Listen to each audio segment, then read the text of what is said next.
Bienvenidos a Diálogos en el Colegio de Sinaloa, una producción de El Colegio de Sinaloa a través de la Dirección de Archivos Históricos y Bibliotecas de nuestra institución. Los anfitriones seremos en esta ocasión, como siempre, el maestro Carlos Zazueta y quien les habla Gerardo Sornio. El invitado es el maestro Jesús Ramón Rodríguez. En esta ocasión, este conversatorio tendrá como tema El mundo pospandemia, la crisis que viene. El maestro Jesús Ramón Rodríguez es licenciado en Psicología por la Universidad Autónoma de Sinaloa, ha sido docente en la Universidad Autónoma de Occidente, así como en el área de posgrado y formación continua de la Facultad de Psicología de la Universidad Autónoma de Sinaloa. Fue coordinador de diversos seminarios de psicoanálisis que realizó la Universidad Autónoma de Sinaloa y el Círculo Psicoanalítico Mexicano Asociación Civil. Fue terapeuta de la Clínica de la Facultad de Psicología de la Universidad Autónoma de Sinaloa y es miembro fundador del Centro de Atención y Formación Psicoanalítica en Culiacán. Ha impartido cursos y cátedras relativas al psicoanálisis en instituciones como el Colegio de Sinaloa y la Escuela Libre de Derecho de Sinaloa, así como en Sonora, Durango, San Luis Potosí y la Ciudad de México. Ha publicado diversos artículos en varias revistas de psicología. Le cedo la palabra al maestro Carlos Zazueta y le doy la bienvenida, por supuesto, al maestro Jesús Ramón Rodríguez.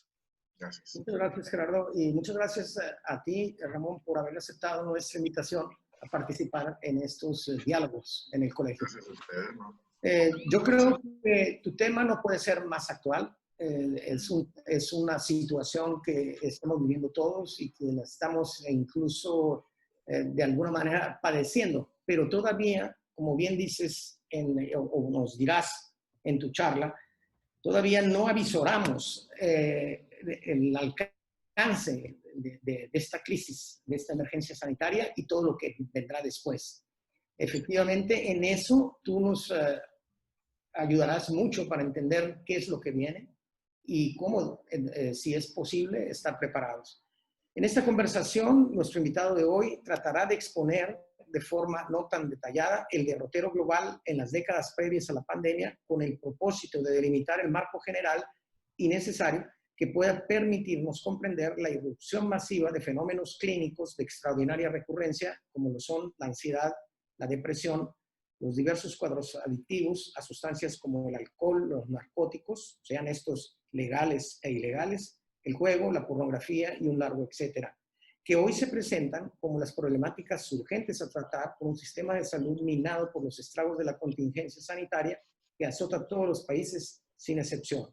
El propósito de la exposición de esta tarde es que rondará sobre las problemáticas ya expuestas, es el de intentar proponer respuestas a la avalancha por venir, pero con la convicción de que esas respuestas deben surgir de la experiencia práctica, de la escuela atenta y seria de un fenómeno que ya no permite aplazar su atención. Me parece muy, muy interesante y la verdad yo sí estoy, la verdad, con poco conocimiento sobre todos estos fenómenos que mencionas y que se están produciendo de manera simultánea. Tienes la palabra para empezar a hablar de este tema. Gracias. Muchísimas gracias a ambos, muchas gracias por la invitación y todo lo contrario, pues la verdad un gran placer y un gran honor el que me puedan invitar a participar, a colaborar en este hermoso proyecto de diálogos en el colegio, que normalmente, pues para los que nos podrán escuchar en lo eventual, previo a entrar, digamos, a lo que es la grabación, pues estamos hablando de la arquitectura, precisamente la casa, la finca donde está el Colegio de Sinaloa, pues de alguna u otra manera, no sé, me evoca la idea de poder dialogar precisamente en el bello portal que tienen o en el vestíbulo del mismo colegio, que siempre ha sido pues un espacio increíble y un espacio encantador para el diálogo, que es algo que siempre se ha suscitado, cosa complicada en estos momentos. En cuanto al tema, el mundo pospandemia, la crisis que viene. Bueno, son varios elementos o varias líneas las que me permiten, en cierto sentido, ir pensando en esto. Y de alguna otra manera, líneas que abordaré con toda sinceridad y con algo de, ¿cómo podría decirlo? Con una especie de sinceridad en relación al descreimiento en el que muchos colegas, muchos practicantes del campo clínico estuvimos hasta hace no mucho tiempo. ¿Por qué lo digo? En el año 2009, previo a lo que fue la serie de actividades que hacíamos, bueno, que nosotros coordinaba en la Facultad de Psicología de la Universidad Autónoma de Sinaloa. Previo a eso, vamos a ir en camino a construir y plantear una especie de propuesta de trabajo que diera, digamos, cuenta de lo que eran las problemáticas clínicas, desde una orientación, la psicoanalítica, que era la que yo estaba trabajando. Me vi, digamos, en ese sentido, en la suerte de tener que plantear ciertos trabajos previos, ¿no? Que nos llevaran en cierta forma a eso. Una de las cosas que encontré en aquel momento fue precisamente una nota del diario El País que hasta la fecha conservo. Una nota del diario El País con fecha del 27 de septiembre del 2009. Y lo pongo en consideración también con algo que en ese momento me sirvió para puntualizar en relación a nuestro contexto local.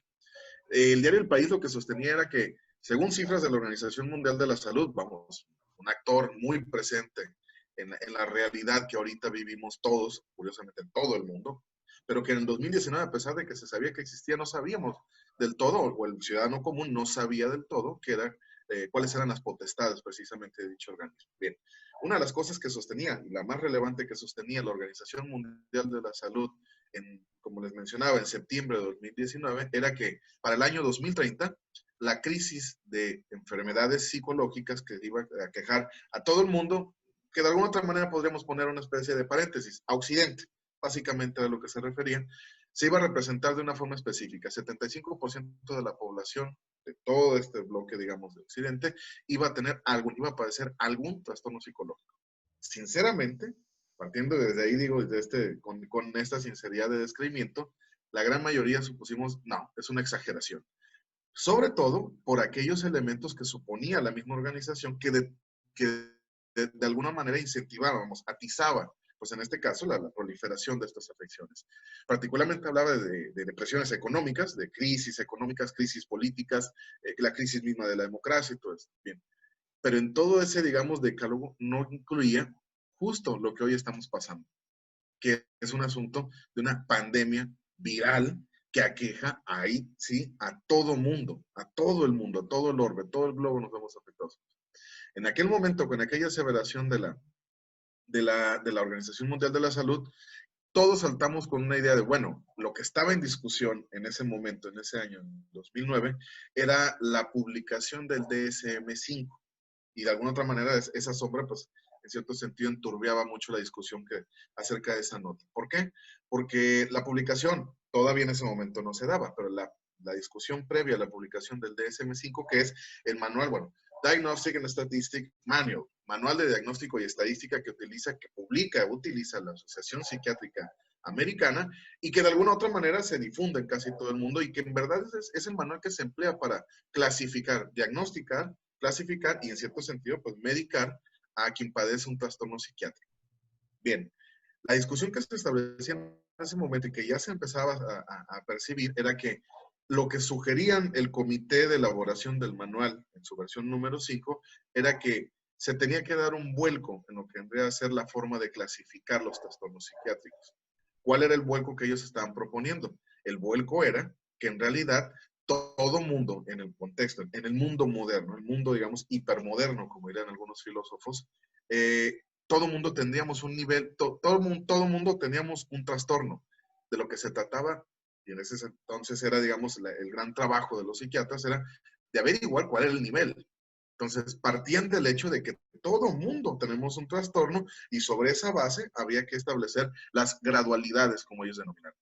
Eso derivó verdaderamente en un escándalo, inicialmente en Estados Unidos y bueno, después hacia el exterior, porque en realidad fue la misma oficina oval en la administración de Barack Obama quien tajantemente detuvo esa publicación.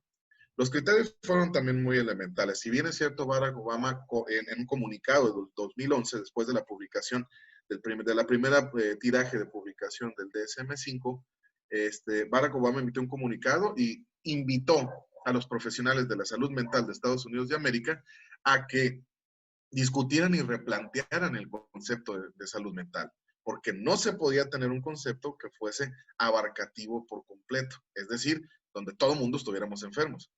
Si es de esa manera visto, digamos, si esa es la herramienta y la herramienta nos dice que todo el mundo estamos mal, entonces quiere decir que esa herramienta no sirve. Era lo que Barack Obama señalaba. En realidad los criterios eran económicos. ¿Por qué? Porque lo que estaba en juego en ese momento, particularmente en el sistema de salud de Estados Unidos, era que las cuotas, o en este caso los costos de los servicios de salud, se iban a disparar e iban a ser inviables, y en ese sentido, particularmente la atención pública, porque es que está subrogada a final de cuentas, ¿no? Depende, es más o menos como se manejan los seguros, digamos, de seguros médicos, seguros de vida acá en nuestro país, pero entendamos que ese modelo ha permeado por todo lo que debe ser el sistema sanitario estadounidense. Entonces, pensar que todo mundo que paga su seguro médico, su seguro abarcativo, por ejemplo, el seguro familiar, iba a tener que subir, por ejemplo, una familia de papá, mamá y 2 hijos, iba a tener que de alguna otra manera cubrir el tratamiento de los 4 miembros de la familia en términos psiquiátricos, que de entrada el medicamento psiquiátrico suele ser muy, muy, muy costoso, pues eso iba a disparar las tasas.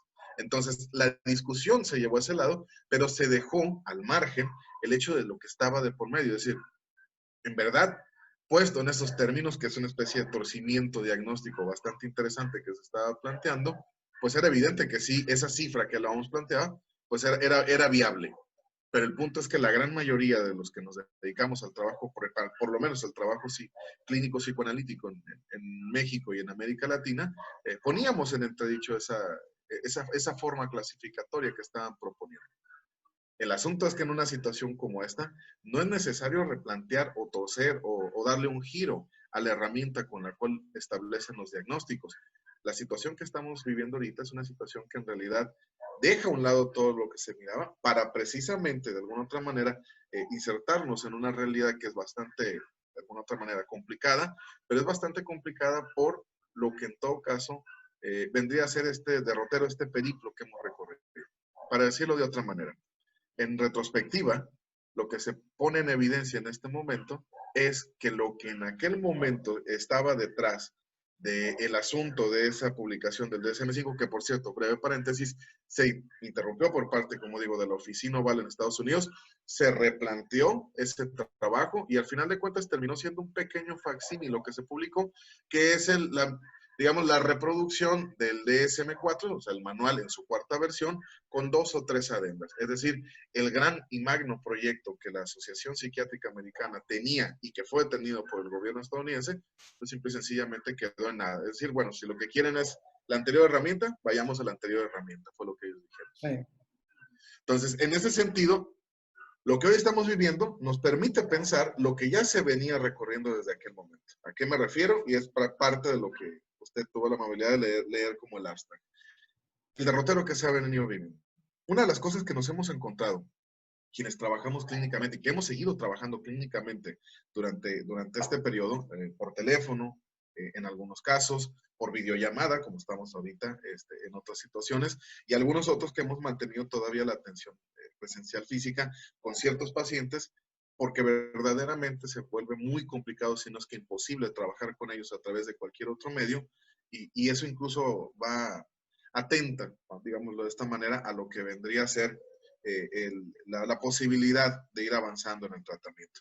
Estos pacientes particularmente me refiero son niños y pacientes psiquiátricos, pacientes con diagnóstico de esquizofrenia, pacientes con diagnóstico de trastorno bipolar afectivo o pacientes con psicosis. Particularmente estos 3 resulta imposible trabajar a través de un medio electrónico. Más de uno me dijo, incluso alguno de ellos fue muy directo y me dijo, la verdad me pone demasiado ansioso el tener que estar hablando a través de una pantalla, de una interfase. Bien, ¿a qué me refiero con este derrotero?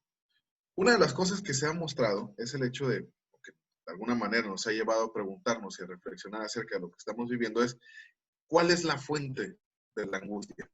Ansiedad y angustia nosotros psicoanalíticamente lo pensamos de manera distinta. De hecho, en realidad, ansiedad es más un término médico, de alguna otra manera, como lo es el concepto de depresión. ¿Por qué? Porque la ansiedad en verdad es ubicable, positivamente hablando.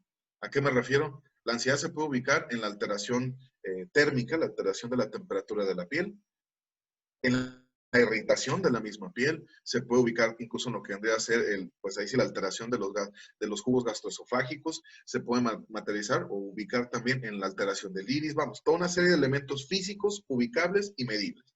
Bien, y eso es una reacción corporal, se siente. La angustia, en términos psicoanalíticos, es más bien una reacción anímica, es decir, no hay alteración orgánica, no hay alteración biológica, pero la alteración es en todo caso, digamos, en una amalgama emocional afectiva. ¿En qué sentido?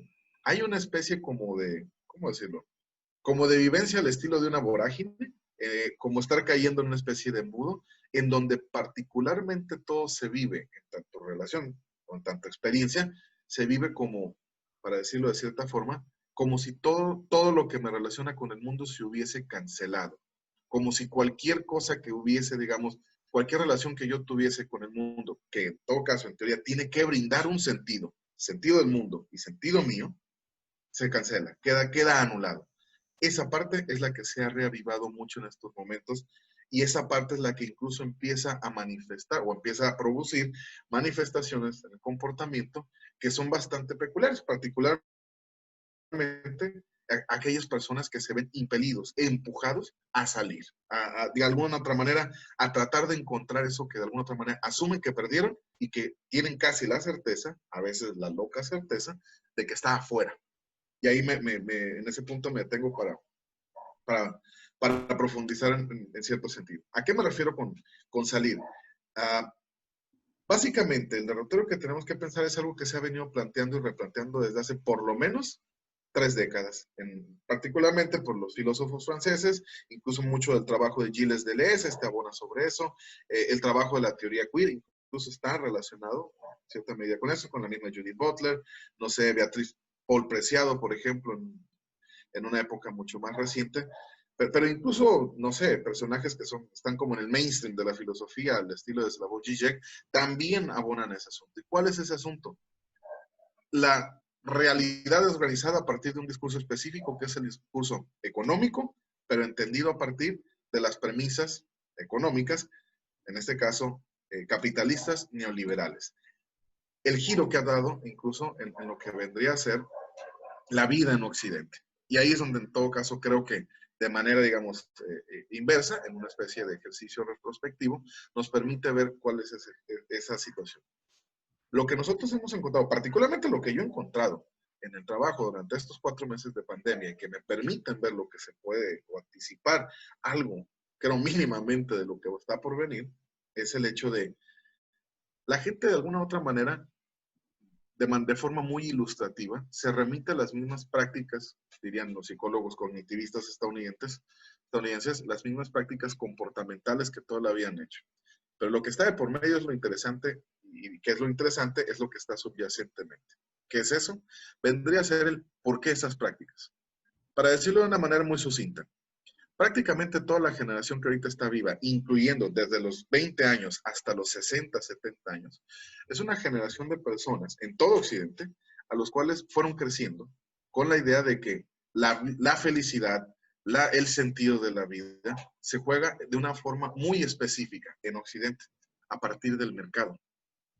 Una de las reacciones más interesantes que me ha parecido que ha habido acá es a partir de, digamos, ciertos fechas de festejo habitual, como muy platillo, particularmente en nuestra ciudad, en Culiacán, en donde la gente se agolpa a, digamos, a conseguir algo que de alguna manera pueda representar, aunque sea de forma pírrica, el festejo de tal o cual persona en la familia, ya sea el Día de las Madres, inicialmente el Día del Niño, que fue la primera situación, y el asunto ahí es que es algo que normalmente de forma clínica he tratado de plantear es, ¿y cómo no van a remitirse o por qué no van a, en todo caso, a buscar, digamos, refrendar el amor, por ejemplo, a un ser querido a partir de eso, si toda la vida les han dicho que es así? Si toda la vida les han enseñado que realmente es así como incluso se manifiesta el aprecio por alguien, el amor por alguien e incluso la preocupación por alguien. Es decir, la existencia del sujeto, lo voy a decir de otra manera, la existencia del ciudadano occidental del siglo XXI está medida, pesada y determinada por elementos estrictamente económicos. Y es ahí donde se juega la forma en la que se establecen las relaciones. ¿Por qué salen a buscarlos? Porque son los medios que siempre han tenido. De un día a otro, súbitamente, estos mismos ciudadanos se ven, digamos, ante la situación que les advierten no salir, les amenazan con no salir. Nuestro país ha sido bastante flexible en eso. pero particularmente en el Cono Sur se impuso un estado de toque de queda en donde en determinadas horas no se puede transitar en la calle. Vamos, ya ahorita es muy usual ver imágenes, particularmente pequeños videos, de personas que precisamente sorteando toda la vigilancia militar, salen a comprar cualquier cosa, la mayoría de las veces frivolidades, si uno lo quiere poner de esta manera. Pero esas mismas frivolidades son los que los llevan a correr el peligro por las razones que sean en sentido, digamos, casuístico, pero que pueden ser fácilmente entendidas desde este ángulo. Es decir, pensado desde esa manera, lo que esto nos lleva a pensar, o lo que esto me ha llevado a pensar es, bueno, una de las preguntas que tendríamos que hacer sería, aquellos que verdaderamente ante lo que estamos viviendo, ante la situación de emergencia sanitaria que todos estamos viviendo, y que utilizando la lógica dicen, bueno, realmente estamos en una situación complicada, pero que me impide salir y que en realidad me hace percibir que lo más importante es mantenerse con vida, que lo más importante es, perfecto, toma las indicaciones, las lleva a cabo, pero inevitablemente empieza a sentir una especie de nacimiento de una sensación o de un sentimiento, más bien dicho, que lo aqueja y que lo aqueja y que eventualmente incluso se empieza a materializar en trastornos o cambios, más bien dicho, de su vida diaria. Los primeros elementos que uno fue ubicando fue, evidentemente, el trastorno del sueño. Uno de los primeros síntomas que se empezó a manifestar fue que la gente simplemente cambió lo que eran, en este caso, sus hábitos de sueño. Para decirlo de una manera muy ordinaria, pues vamos, dormían en el día y vivían, digamos, su vida en las noches. Otro asunto, el asunto alimentario. Otro asunto, y que es ahí donde meto parte de lo que ya en el hasta anticipaba, la cuestión del alto consumo. Pero particularmente, si algo se ha manifestado en todo el mundo de manera generalizada, el alto consumo de alcohol. Hablando con un colega, un muy buen amigo, director de la revista de psicoanálisis de niños, de nombre Forda, Ariel Pernicone, él me comentaba que en realidad el consumo allá en Argentina se había disparado, al menos en las medidas, particularmente en este caso también incidiendo económicas, es decir, las mediciones de encuestas, de lo que debe hacer las ventas y esto, se había disparado 35% de cuando empezó a cuando tenían mes y medio. Solo en ese momento se disparó 35%. Pero el gesto más alarmante que se empezó a ver, hay un diario de circulación, al mismo peso que tiene Clarín, por ejemplo, que se llama Página 12, que suele dar mucha cabida a lo que vendría a ser temas psicoanalíticos, y de repente tuvieron una serie de reportajes, o más bien de ejercicios ensayísticos muy interesantes, de varios autores, de varios psicoanalistas que seguían trabajando, donde lo que ellos señalaban era que lo que se había disparado más alarmantemente era el juego. Es decir, de repente surgieron ludópatas de todos lados. No, los ludópatas estaban ahí, solo que los ludópatas tenían como posibilidad el acceder a los espacios físicos donde se pone en juego, en marcha, un mecanismo de juego, vamos, llamados casinos. Bien, ¿qué sucedió en cuanto se instauró la pandemia?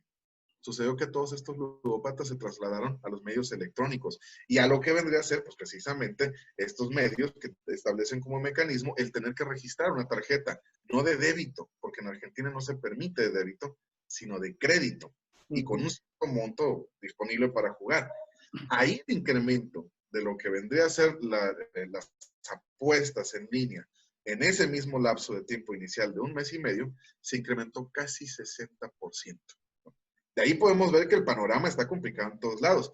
Pero lo más curioso es que si uno empieza a ver estadísticas de repente que suben en distintas páginas de Australia, de Francia, de España, de Italia, en el norte de Europa, particularmente en Alemania, y la situación es la misma. El incremento en el consumo de alcohol y del juego se ha visto de manera desmesurada. Claro, es ahí donde entra en juego esta otra lectura, que se ha tratado de hacer, ¿no? Como una especie de parámetro o modelo. Lo que fue precisamente la última gran pandemia, la de 1918, que azotó particularmente Europa, aunque en realidad sí fue extendida hacia ciertos lugares del mundo, y México no fue la excepción. En aquel momento, el asunto era, bueno, de alguna otra forma, la manera en la que eso llevó hasta cierto punto a la cancelación de la vida como hoy lo estamos viviendo, la cancelación de la vida pública, cancelación de la vida pública.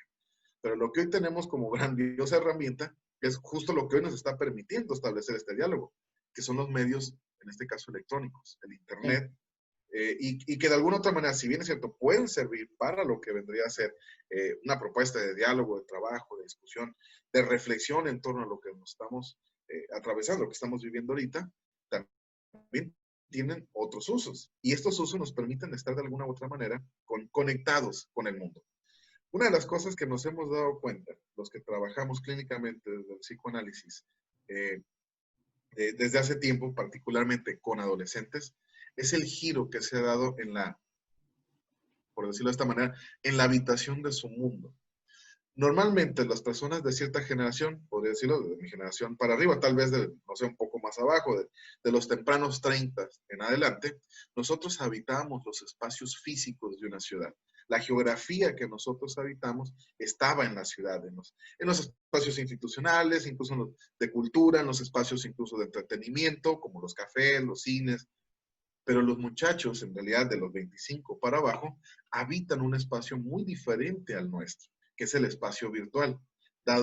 Es muy usual y a veces hasta un poco cómico encontrarse cuando uno está hablando con un paciente, vamos, joven, en referencia a tal lugar, no sé si son amantes del videojuego, en Culiacán, pues hay varios lugares en donde, plazas, en donde se dedican exprofesos solo a la venta de juegos, renta y todo esto.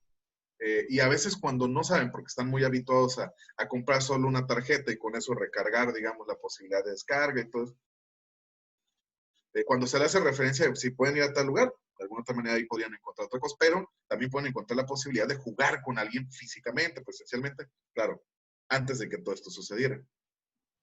Entusiasmados preguntan que si en dónde está o cómo localizarlos. Uno, normalmente, digo, hablo por mí, yo a veces les comento que en tal lugar, tal dirección, por tal calle, entre tal y tal. Y lo que me ha causado mucha gracia es que lo que recibo como respuesta es una gran cara de incógnita. Pues no tengo ni la menor idea dónde está tal calle, ni cuáles son, no tengo ni la menor idea. Mejor, mándeme la ubicación, es la expresión regular. Sí. Pero lo que los lleva a ese lugar no es de su conocimiento, su sapiencia, su forma, digamos, de estar ubicado en el espacio físico de la ciudad, sino la aplicación. El GPS los conduce para allá. Ellos no elaboran experiencia a partir de eso, y simple y sencillamente que si se quedan con el mismo hueco, con el mismo vacío que tenían antes de haber llegado a ese lugar. ¿Por qué? Porque quien está haciendo el trabajo rudo, diría de esa manera, de saber, de ubicarse, desplazarse, saber por dónde conducirse, es justo la aplicación que tienen en su celular y evidentemente pues la persona que los lleve, ¿no? En este caso pudiera ser también, no sé, un Uber o algo por el estilo que funciona con las mismas aplicaciones. Bien, esa parte, esa experiencia que estaba, digamos, como limitada o circunscrita solo a ciertas generaciones, hoy estamos viendo que con muchos tumbos y con muchas dificultades está pasando a ser, digamos, una experiencia también para las generaciones más, digamos, más viejas. Están empezando a habitar los espacios virtuales, pero los están empezando a habituar con las mismas formas, con los mismos mecanismos, incluso podríamos decirlo en términos psicoanalíticos, con los mismos circuitos pulsionales que tenían en su vida exterior. Es decir, siempre a través de la compra, siempre a través del consumo. Hacia principios del año 2000, hubo una propuesta muy interesante que hasta hace poco estaba leyendo cuando surgió. En una de las reformas que hicieron a la Constitución en Argentina a partir de 1995-1996, en el último periodo de Carlos Saúl Menem, hicieron una especie de adenda al artículo 42 en donde creaban la existencia ya no solo del ciudadano, de una figura, digamos, distinta, del consumidor.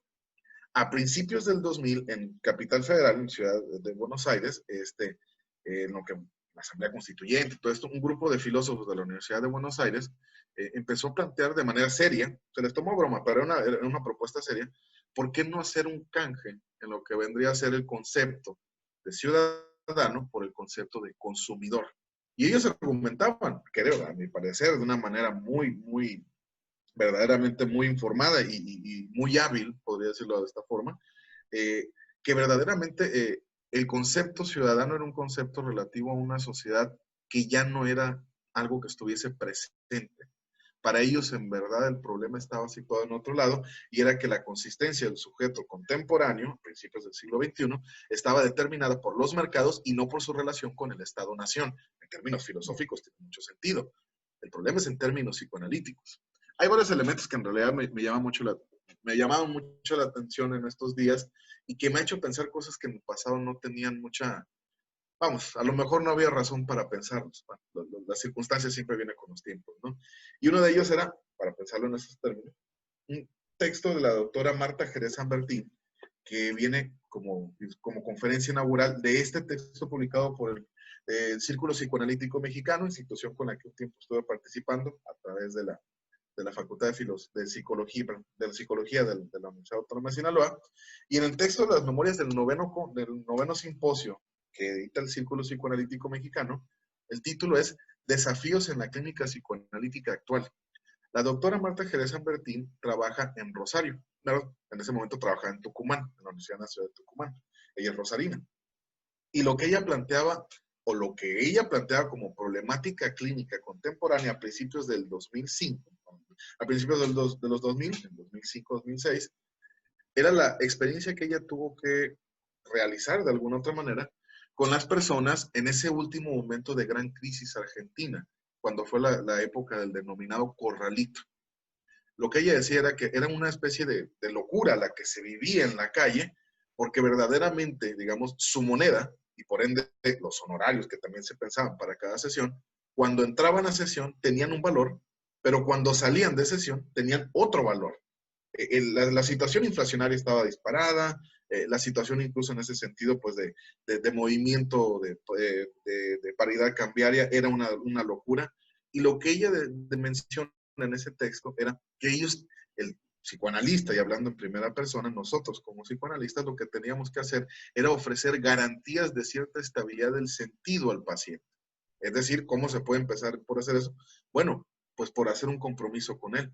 No importa cuál sea el valor de la moneda, de nuestra moneda, del peso argentino. Al salir la sesión, nuestro acuerdo es que será este, punto. No lo movemos, lo ajustamos a tus circunstancias y esas circunstancias como base tienen que servir para lo que vendría a ser la construcción de un posible sentido de tu vida, de tu contexto, de tu familia hacia el futuro.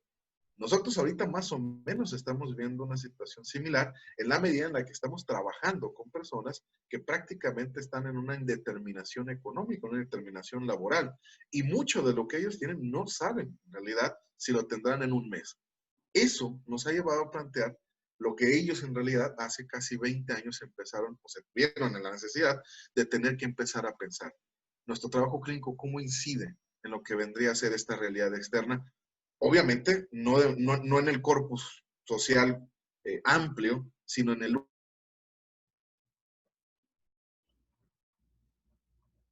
Oh.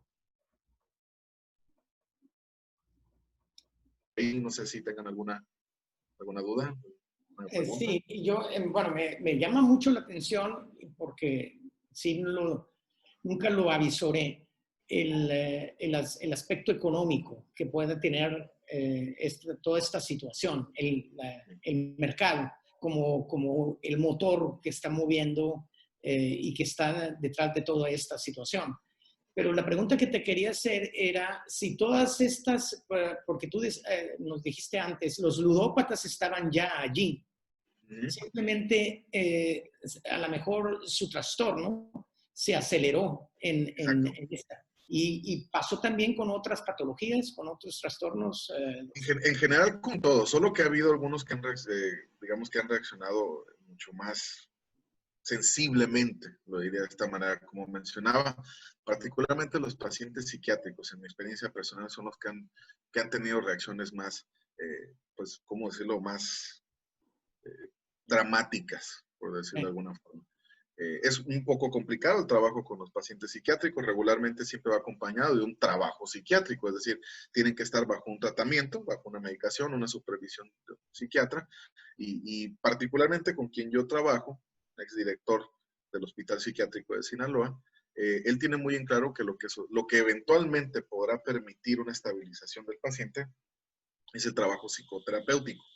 Entonces, en ese sentido, él insta mucho a que el paciente en realidad asiste, que no deje de ir al tratamiento. Pero en estas circunstancias, digamos, lo que se pone en evidencia, pues es lo que está frente a los ojos de cualquiera que nos dedicamos al trabajo clínico.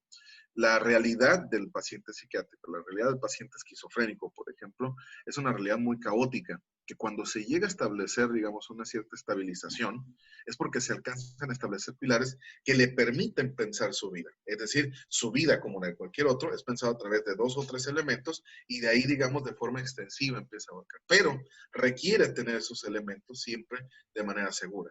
El asunto es que en circunstancias como estas, prácticamente todo se ha puesto en entredicho y como dijera otro psicoanalista argentino, hace no mucho, cuando empezó todo esto, vivimos en una realidad en donde las certezas están suspendidas. Vivimos una realidad en sentido social donde no hay certezas, no se sabe hacia dónde se va, no se sabe cómo se va. Es más, en algunos casos no se sabe ni siquiera quién comanda este movimiento social. Y una forma, digamos, de establecer una cierta forma, una cierta idea de certezas, rudimentos de certezas, pues son, por ejemplo, lo que hizo el gobierno federal de México, establecer una comisión que verdaderamente esté determinando qué se hace, cómo se hace, y toda esta serie de recomendaciones que se dan de alguna otra manera como tratamientos, como paliativos, me refiero a la situación social, que permiten tener una orientación. Claro. Una realidad que no tenga estos referentes, pues evidentemente se vuelve caótica y evidentemente abre la puerta para digamos, para que se asiente pues cualquier delirio como comandancia, por decirlo así, de los designios de un conjunto, de una sociedad, de una ciudad, vamos, de una realidad en específico. Y ese diagnóstico del que nos hablabas del 75% de la población occidental, hecho por la Organización Mundial de la Salud, con algún trastorno psíquico, ¿te parece más real ahora, después de 4 meses? Pues justo es lo que decía, en aquel momento a mí me parecía irreal, y me parecía irreal porque verdaderamente yo no suponía que los elementos o las causas que la Organización Mundial de la Salud estaba planteando pudieran detonar esa situación. Generan complicaciones, generan conflictos de índole clínica y anímica, sí, pero no me parecía. Pero por eso aclaraba, pero el mismo comunicado de la OMS no daba cuenta de esto que estamos viviendo. Sí. A la luz de lo que estamos viviendo. Lo que sí puedo decir es que lamentablemente yo creo que ese 75% se queda corto.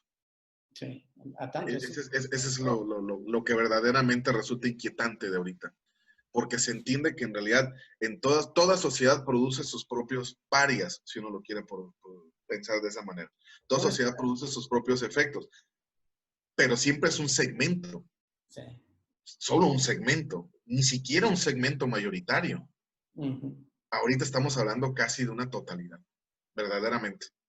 Eso es lo más complicado de la situación que estamos viviendo en los términos que uno lo puede pensar a partir del trabajo clínico psicoanalítico.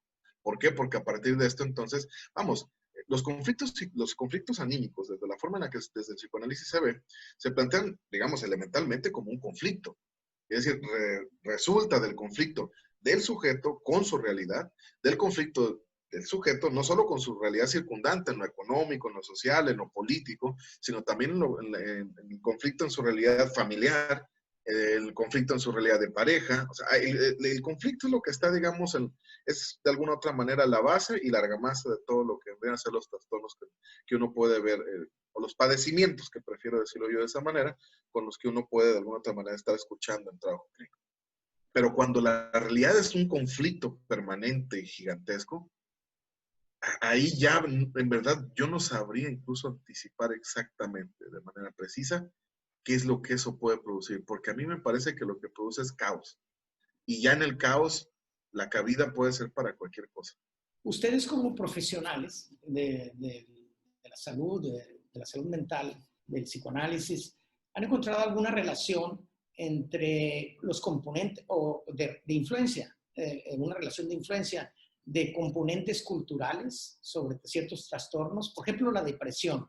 Alguna vez yo leí en un artículo en una revista científica que afirmaba que los cuadros depresivos eran mucho más frecuentes y no se atrevía a decir casi exclusivos de sociedades occidentales, sino dice, están poco presentes o no están presentes en sociedades donde el individuo se tiene que levantar todas las mañanas a buscarse el trabajo.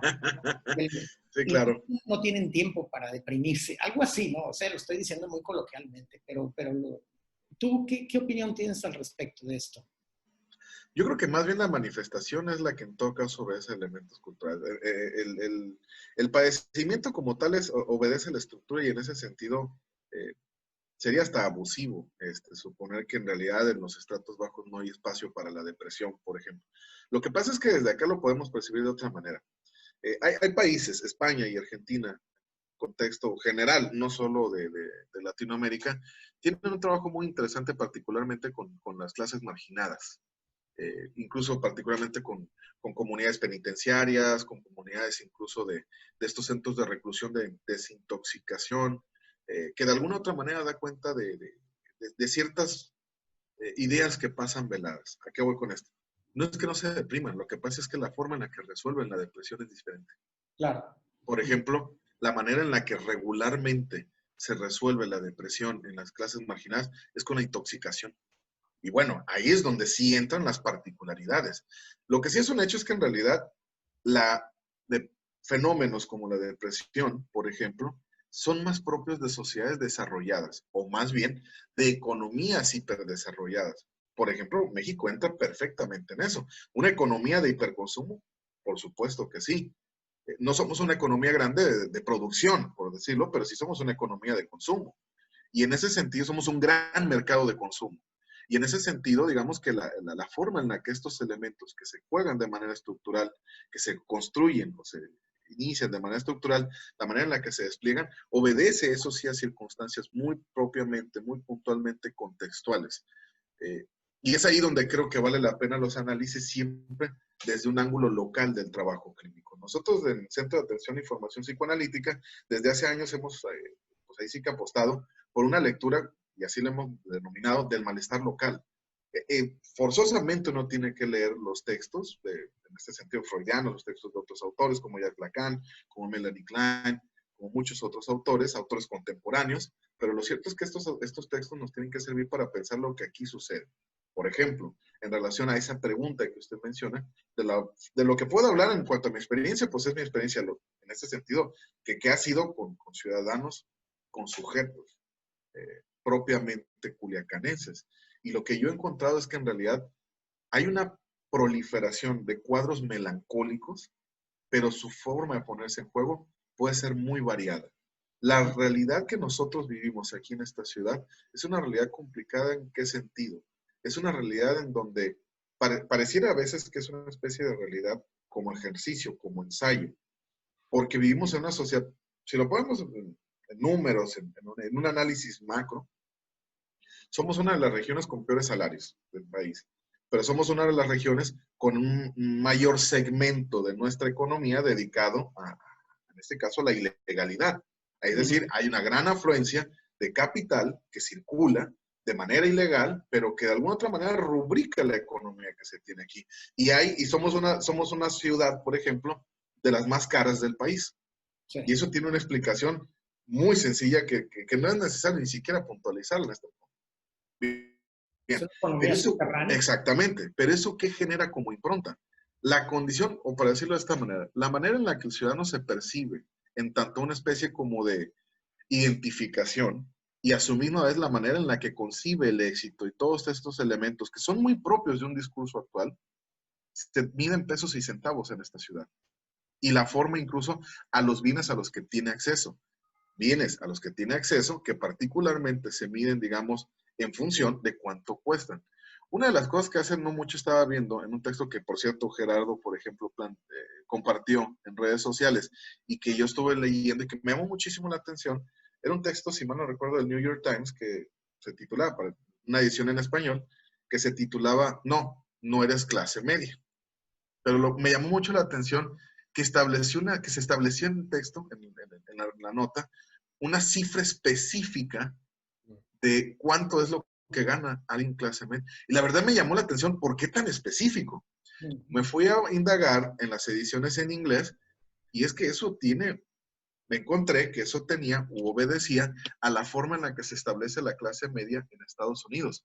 Y los criterios son estrictamente monetarios, son estrictamente pecuniarios. Cuando hasta hace no mucho, leyendo un texto, por ejemplo, de Noam Chomsky, que me pareció muy interesante, Requiem por el sueño americano, lo que él planteaba es que hasta antes de 1980 la forma en la que se medía la estratificación de la clase estadounidense se hacía por el acceso a los servicios que se tienen, digamos, derecho. Pero se ensalzaba particularmente dos cosas que hoy ya no cuentan. Acceso a servicios culturales, bibliotecas, teatros, cines, vamos, espacios, en este caso espectáculos culturales, y a la educación. Básicamente esos dos eran. Lo que me llamó mucho la atención fueron dos cosas de este texto del New York Times que intenta hacer una lectura de nuestro contexto. Tres cosas. La primera de ellas es que establece una cantidad para la sociedad estadounidense que pues no es tan disparatado, pero que es una locura en México. Establecía que la cantidad que se requiere para ser clase media es alrededor, más o menos, aproximadamente, si mal no recuerdo, eran alrededor de más de 60,000 pesos. Sinceramente, yo no conozco a nadie, ni en el rubro público, ni en un rubro privado, salvo los empresarios, que ganen eso, al menos en esta ciudad. Lo voy a decir de esta forma. Lo más curioso es que me fui a ver la conversión cambiaria y encontré que es una tasa muy módica para la sociedad estadounidense. $2,800. Lo que se requiere para ser clase media en Estados Unidos es ganar $2,800. Cosa que en realidad casi, ¿verdad? Lo diría, con un trabajo de oficio, plomero, se accede a ello. En este país, verdaderamente, la clase, o más bien, el estrato social de los profesionistas de este país con estudios superiores, ya no digamos de posgrado, no accede ni siquiera a un trabajo con la mitad de ese sueldo. No. Ese es un asunto. Dos, estaban por completo fuera todos estos criterios de acceso cultural, diríamos, de esta manera, que curiosamente en ciudades como Culiacán sí se tiene acceso. Se tiene acceso a cultura, particularmente desde lo que vendría a ser las artes escénicas, las más refinadas, como la ópera, a precios muy accesibles, cuando no de manera gratuita. Se tiene acceso a una orquesta sinfónica de muy buen nivel a nivel nacional. Se tiene acceso a lo que vendría a ser festivales culturales que traen propuestas increíbles. Pero eso no cuenta. Todo se reduce a la cuestión del dinero. Pero a la misma vez pasa por alto que en un país como México y en una zona como Culiacán, por ejemplo, como Sinaloa, insisto, los medios para acceder a eso, pues están por el lado de la ilegalidad. Y al renunciar a establecer esa crítica, hay un asunto que está de por medio, que es muy evidente, que parece que, no sé si intencionadamente lo dejan del lado. Si se llega al punto de establecer que las clases, por ejemplo, la clase media es aquella que gana tanto, es decir, de reducir solo un único criterio y es el monetario para determinar cuáles son las clases, se corre el riesgo que está sucediendo en países como nuestro o en zonas como la nuestra. Se lumpeniza, y es un término sociológico, se lumpeniza la riqueza. Es decir, hasta hace no mucho tiempo, en realidad, las clases acomodadas eran las que tenían acceso a mejor educación, mejores, digamos, o más específicos o refinados medios y espectáculos culturales, a viajar, a todo. Pero de alguna u otra manera eso iba de la mano de una amplitud del mundo, un cosmopolitismo que anda a ser también un concepto en sociología. Bien, el asunto es que si se reduce solo a eso, a la cuestión económica, ¿qué es lo que estos personajes, por ejemplo, en nuestro contexto, que tienen acceso ahí desde el lado ilegal, qué es lo que aportan a lo que vendría a ser esa clase media? ¿Cuáles son sus gustos musicales? ¿Cuáles son sus gustos culturales en términos generales? ¿Sus gustos fílmicos? ¿Cuáles son sus gustos literarios? ¿Existen gustos literarios en realidad? No. Entonces ya ahí empezamos a ver que hay todo un fenómeno muy interesante para nosotros, porque si algo siempre ha caracterizado, y eso es una definición de Carlos Monsiváis en un texto, si mal no recuerdo, se me olvidó ahorita en este momento el título, Escenas de pudor y liviandad, donde él sostenía que la clase media es la clase ilustrada en los países, digamos, desarrollados, porque es la clase que, digamos, tiene acceso a lo que deben ser los grandes proyectos educadores que todavía hasta la década de 1960 iban encaminados a la constitución de un ciudadano, en este caso occidental, sí, pero universal, de apreciación de las artes, de apreciación de los elementos más refinados de la cultura, pero también de alguna otra manera que iba de la mano de lo que vendría a ser la creación de una conciencia cívica, de valores democráticos, vamos, todo este asunto que mismo Monsiváis planteaba ahí. Pero en una definición en esos términos. Si hoy planteamos una definición en otros términos, que es precisamente la definición estrictamente monetaria, entonces nos quedamos con una realidad que al ser pensado en términos estrictamente económicos, se vuelve como, de alguna otra manera, como parafraseando el título de un psicoanalista francés, Jean Alouf, hace cuando trabajó más o menos a principios de los 90, lo que era el fenómeno de la depresión, ya un gran problema en Francia, que en términos psicoanalíticos, insisto, se llama o se le denomina melancolía, y hay razones específicas para esta diferenciación de conceptos. Y el título de él, parafraseando un clásico de la literatura universal, sí, pero de las literaturas en español, era el duelo, la erótica del duelo en tiempos de la muerte seca, parafraseando el libro de García Márquez. Y lo que él decía es que cuando se piensa en términos estrictamente bioquímicos, por ejemplo, la melancolía, no hay procesos, digamos, de tristeza, no hay pérdidas, no hay absolutamente nada que se pueda ver. Y a su misma vez lo que él decía, y el problema de esta sequedad de la melancolía estriba en una cosa, se están perdiendo los rituales. Los rituales siempre tuvieron un valor que era el valor, de alguna otra manera, restitutivo de lo que era, digamos, el bien social. Es decir, cuando se pierde un elemento, cuando se pierde alguien, a un ser querido, se pierde un elemento de la red social. ¿Y qué era lo que sucedía? Con todos los rituales que se ponían alrededor de esa pérdida, el velatorio, el rosario acá, incluso en México, poniéndole términos hasta cómicos, si se quiere, pero que ayudan. Las plañideras eran estas, vamos, lloronas por pago, ¿no? Hasta ellas jugaban un papel elemental. Bien, en una sociedad desarrollada, decía, como Francia, particularmente las ciudades grandes de Francia, que era París, Lyon y Marsella, las ciudades que él tomaba, eso se perdió. Ahora realmente los muertos no tienen ni quien le lloren, e incluso los muertos ni siquiera tienen un ritual de alguna otra manera que trate de suturar la pérdida que representan para esa sociedad. Bien. Eso es muy cierto. Sí, muy cierto. Esos duelos, mucha gente no los ha podido vivir. En nuestra ciudad, y esa parte, efectivamente, eso me permite enlazar la cosa con otro asunto. Lo que estamos viviendo en la pandemia es el hecho de que efectivamente lo que dice Gerardo, se está impidiendo el duelo. Hay un texto de hace bastante tiempo, se publicó como parte de este libro, A medio siglo del malestar en la cultura de Freud. El malestar en la cultura es uno de los textos más conocidos, diría yo creo que de los más leídos de la obra freudiana, y se publicó en 1930. En 1980, una serie de personajes exiliados de Argentina, Néstor Brownstein, Frida Sal, otros más como Juan Carlos Blay y otros que vinieron del Cono Sur, exiliados, psicoanalistas que empezaron a hacer un gran trabajo aquí en nuestro país, empezaron a hacer una serie de trabajos. Los coloquios de la Fundación Mexicana de Psicoanálisis le dieron por nombre y eran, vamos, compilaciones de sus trabajos. En este texto, que fue el primer coloquio que ellos trabajaron en 1980, hay un título que a mí me llamó mucho la atención y que me hizo pensar lo que estamos viendo. Y el título es Un diván para Antígona. Antígona, este personaje de las letras y de la literatura griega, bueno, lo que nosotros conocemos como literatura, porque en realidad era otra cosa, ¿no? No era literatura en el sentido escrito, sino más bien era teatro y era tragedia, tal cual como se pensaba, pero ¿qué ha pasado, digamos, hasta la modernidad a partir de eso? ¿Cuál es la consistencia del drama, en este caso de la tragedia de Antígona?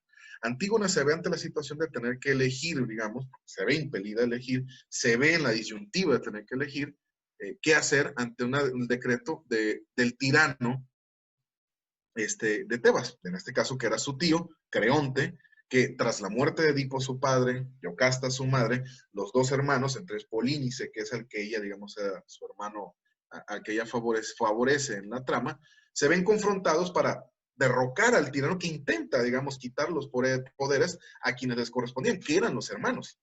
Bien, ambos hermanos se enfrentan en batalla, mueren, y de alguna manera, pues, la ley de la ciudad se ve, digamos, ante la obligación de tener que decretar qué se hace con el cuerpo de uno y de otro. La decisión de Creonte es, bueno, no se puede dar el mismo trato al que muere defendiendo, al héroe que muere defendiendo los muros de la ciudad, que aquel que intenta derrocarlo. En un sentido político, pues sí, vamos, tiene mucho sentido. Pero el asunto que plantea, en este caso la tragedia, planteada por Sófocles, o en lo que vendría a ser la lírica de Sófocles, es la disyuntiva del personaje. La hermana de ambos hermanos, ambos hijos también de de un matrimonio incestuoso, de todo, vamos, de este linaje de los labdácidas, de Edipo, de Yocasta, que es Antígona, y que es, bueno, pero le replica al tirano. Pero hay leyes mucho más antiguas que tú, hay leyes mucho más antiguas que la ciudad, y las leyes más antiguas de la ciudad son las leyes humanas, les sostiene ella. Es decir, aquellas que nos llevan a tener que entender que hay una razón de ser, por ejemplo, en hacer algo con el cuerpo, y que los deudos hagan algo con el cuerpo.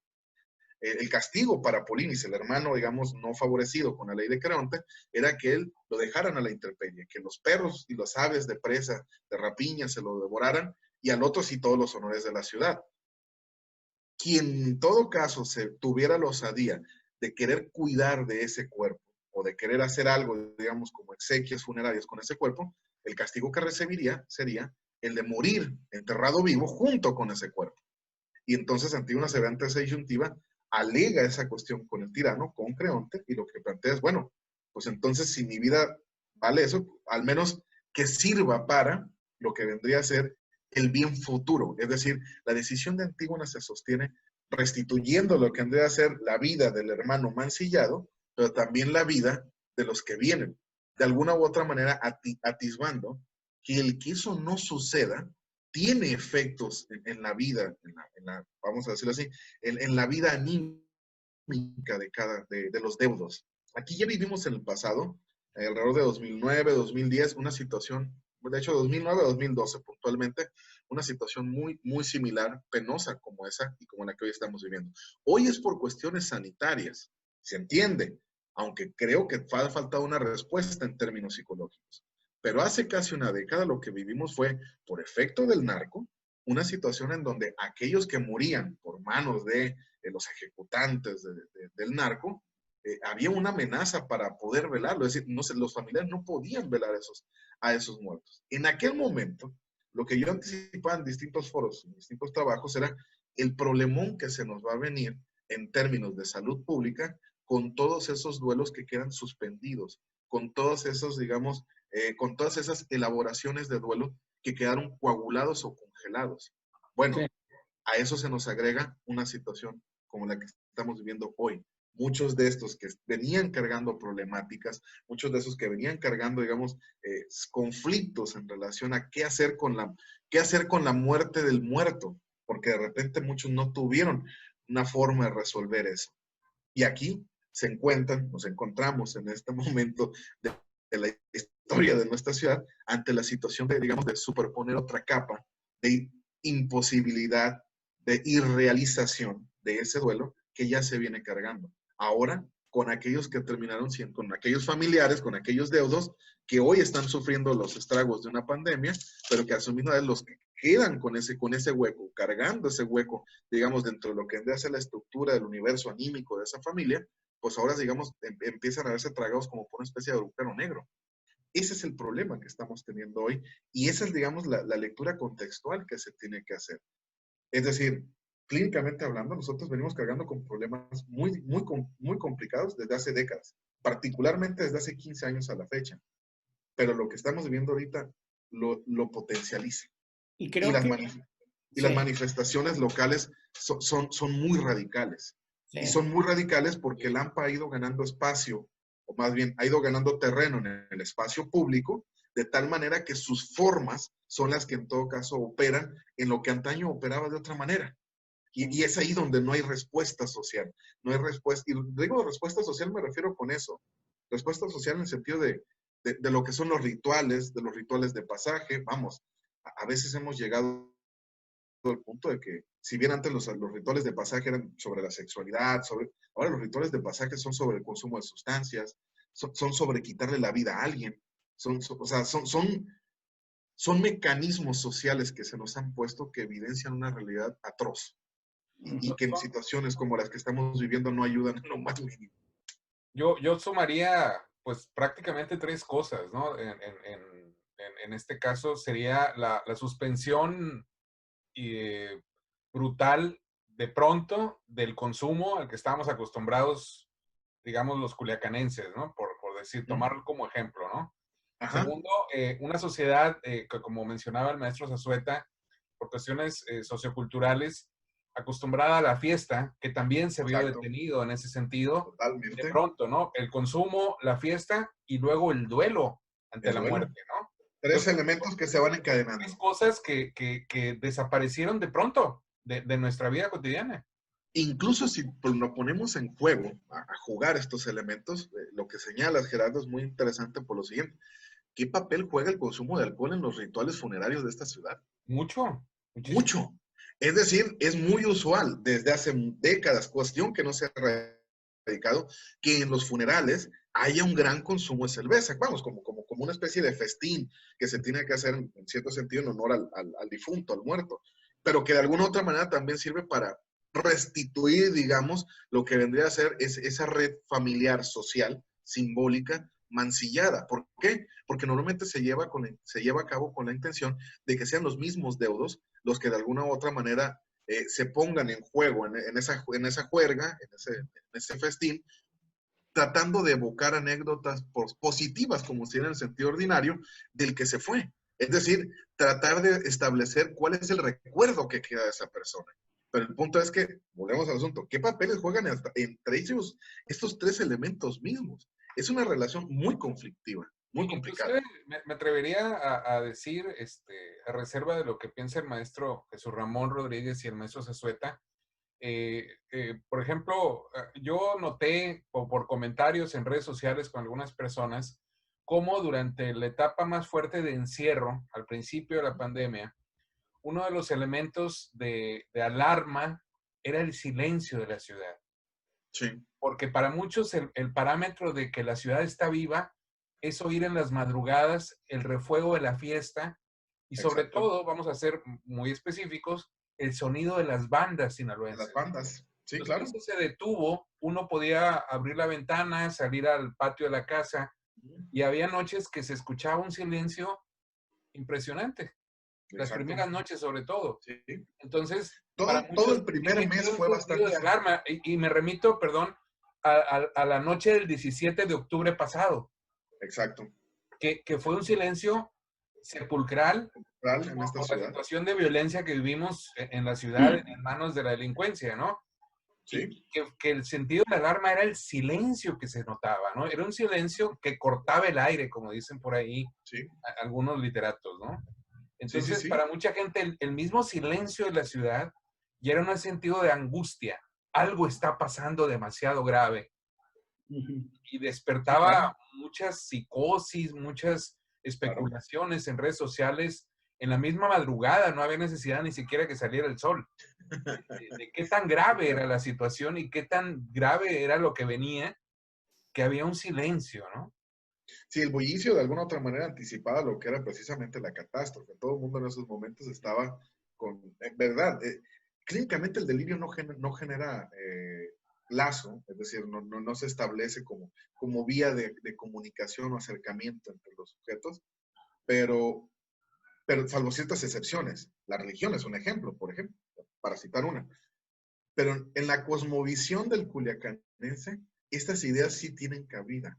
Por ejemplo, ahorita que mencionaba el asunto de, y vale la pena tocar eso que tú mencionas, va relacionado con ello, lo que en realidad uno ha encontrado con la problematización acá es, leyendo a estos autores acerca del hiperconsumo de sustancias, de alcohol, de drogas y esto, el consumidor regular, digamos, de ciudades como Buenos Aires, de la Ciudad de México, de Barcelona, de ciudades como Chicago, como Nueva York, no sé, Guayaquil, el consumidor de drogas es un consumidor que podemos decirlo autístico la mayoría de las veces. Es decir, el consumo es para, digamos, como para renunciar a ese mundo, al mundo que le rodea, y estar en una especie de placer, en este sentido, ensimismado. En nuestra ciudad eso no sucede de esta manera. Realmente aquí es todo lo contrario. En esta ciudad, el consumo de alcohol y de las sustancias, particularmente cocaína y marihuana, establece lazo.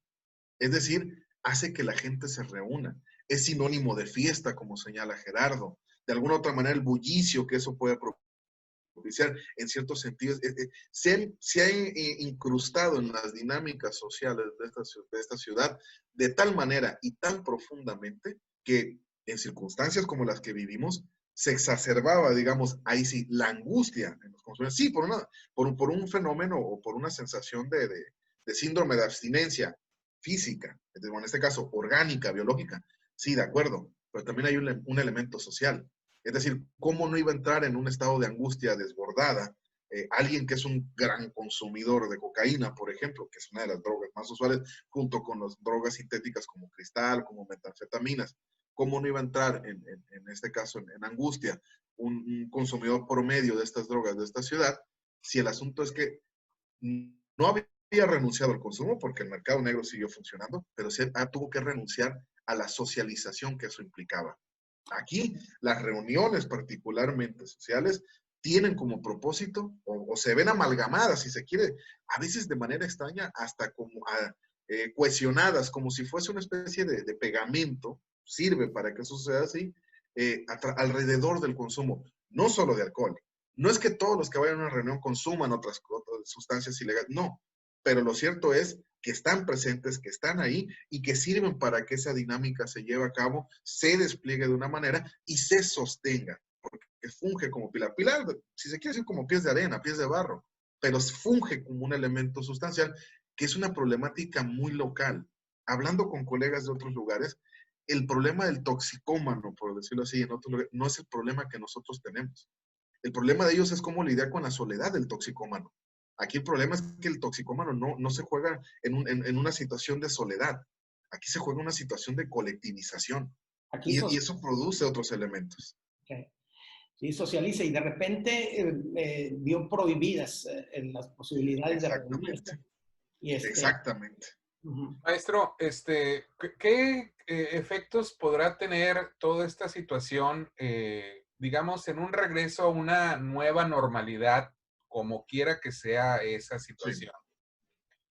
Donde en una ciudad como la nuestra, que quizá comparte características con muchas otras, por diversas razones, donde el consumo es exacerbado y es una razón de vida para muchos, donde la convivencia social, el consumo de alcohol y hasta de sustancias ilegales es algo común para cohesionar los lazos sociales, donde los excesos en todos los sentidos, de comida, de ruido, no se van a poder cubrir por la falta o más bien por la incertidumbre económica que viven muchas familias y muchas personas. Eso va a ser un efecto probable en términos psicológicos, es decir, todos aquellos acostumbrados a comprar, a vivir socialmente y a tener satisfactores de consumo con la incertidumbre económica, a lo mejor no los van a poder cubrir. Vendrá peores situaciones psicológicas para muchos en ese sentido. No solo la suspensión de esos placeres que eran habituales en muchas personas en nuestra ciudad. En ese sentido, fíjate que tu pregunta, de alguna manera, me la he venido planteando desde hace por lo menos 2 meses, porque precisamente me ha llamado la atención algo que minutos atrás señalabas. Las calles ahorita de la ciudad me recuerdan al Culiacán de hace 25 años. A ese Culiacán entre 1994, 95, 96. Es decir, a ese Culiacán en donde, si bien es cierto, se escuchaba esa fiesta, como bien mencionabas tú, ese bullicio, ese sonido de la música, ese sonido, vamos, de la alegría, por decirlo, como plantean ellos, como lo plantea particularmente quien es amante, digamos, de una vida, digamos, cercana a la que viven, digamos, toda esta parte, este segmento de la sociedad que vivan para en el narco. Pero me recordaba mucho esta sociedad, a ese Culiacán de hace 25 años, donde todo se jugaba en el petit comité. Es decir, eran reuniones muy pequeñas. Vamos, no existían los grandes centros de convivencia como los tenemos hoy en esta ciudad, que se han disparado, ¿no? Es decir, plazas con 10, 15 bares, o bares hiper grandes, o restaurantes. Fastuosos. Exacto, ¿no? Centros comerciales que son fastuosos, que fácilmente puedes meter a 30,000 personas ahí y no muy apretados, pues, o sea, vamos, este Culiacán es el de hoy, pero de alguna otra manera lo que he percibido en los últimos 2 semanas es eso, esa especie como de repliegue a viejas formas, ¿no? Creo que esto es transitorio. creo que esto es pasajero y verdaderamente no tardará mucho. Creo que en el sentido del comportamiento social se regresará a lo que pues, el ciudadano común de esta ciudad ha venido haciendo en las últimas, particularmente en la última década y media, los últimos 3 lustros, pero sí creo que esto va a generar en términos, digamos, de lo que vendría a ser pues una apreciación desde el trabajo clínico psicoanalítico, sí va a generar complicaciones, particularmente para la relación, que ya lo estamos viendo. Una de las cosas más interesantes que me ha tocado ver a mí es, en primera, que si bien es cierto, se tiene una amenaza de, vamos, fehaciente de perder la vida y esto, sí, está ahí la cuestión de la pandemia, pero de alguna u otra manera la vida no se reduce a eso, ni la vida se detiene por eso. Digamos que la gente sigue viviendo y la gente sigue sufriendo en algún sentido por otros elementos. Es decir, la vida le ha seguido trayendo estas cosas. Una de las cosas, de los elementos más interesantes que han podido resultar es la forma en la que las relaciones de pareja se han establecido precisamente desde que esta ciudad tuvo una explosión demográfica y una explosión particularmente económica mercantil.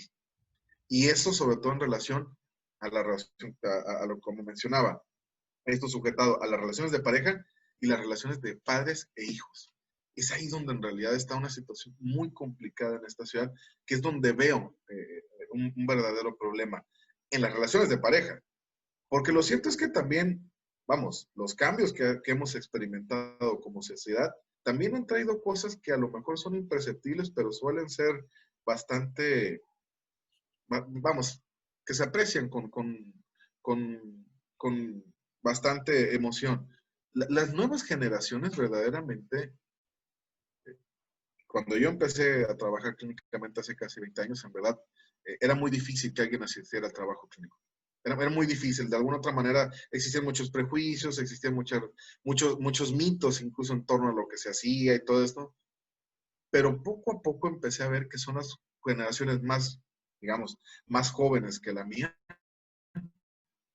las que se empezaron a abrir. Ahorita incluso es muy usual que un adolescente le pida a sus padres que le lleven con un psicólogo. Incluso me ha parecido muy curioso que los adolescentes piden específicamente con qué tipo de psicólogo ir, porque la figura del terapeuta, la figura del psicoanalista se ha colocado con las nuevas generaciones de una manera en la que verdaderamente eso sí nos coloca muy cercano a lo que sucede en las grandes ciudades del planeta. Estas generaciones sí están abiertas a poder hablar no solo de sus emociones, sino a poder conflictuarse, o más bien a poder problematizar sus conflictos, a poder ponerlos bajo escrutinio de alguien más, cosa que nunca es fácil, siempre tiene sus complicaciones. Por el lado digamos, de este tipo, futuros o posibles pacientes, me parece que en realidad, si bien es cierto, se vienen cosas difíciles, creo que cuentan con más elementos para poder resolverlos. Lo que a mí me preocupa sobre todo, lo que he venido viendo, es esa generación que va entre los 35 y los 55 años, que sigue teniendo bastante complicaciones para poder acudir. Un fenómeno clínico que a mí me ha llamado mucho la atención es una especie como de inversión en lo que andé a ser el promedio de mis pacientes. Hasta hace 8 años, de 10 pacientes que yo tenía, por decirlo de esta manera, 8 eran mujeres y 2 eran hombres. Hoy es al revés. 8 son hombres y 2 son mujeres. Eso habla mucho de la posición de hombres y mujeres en esta sociedad. Porque antaño en realidad la mujer no tenía espacios, hay que reconocerlo, vamos, sus espacios están vedados y de alguna u otra manera están muy clasificados. La mujer era para esto, para aquello, y de alguna u otra manera el sufrimiento que iba acumulando por todo lo que era su despliegue a lo largo de las distintas posiciones o los distintos roles, si lo quieren poner así en la sociedad, tenía siempre como destino un consultorio psicoanalítico, bueno, al menos psicoterapéutico, digámoslo de esta manera, eventualmente psicoanalítico. Hoy, los que en verdad están viendo minados sus posiciones de antaño, los que hoy están teniendo mucho más complicaciones para desplegarse en esos distintos roles sociales, son los hombres.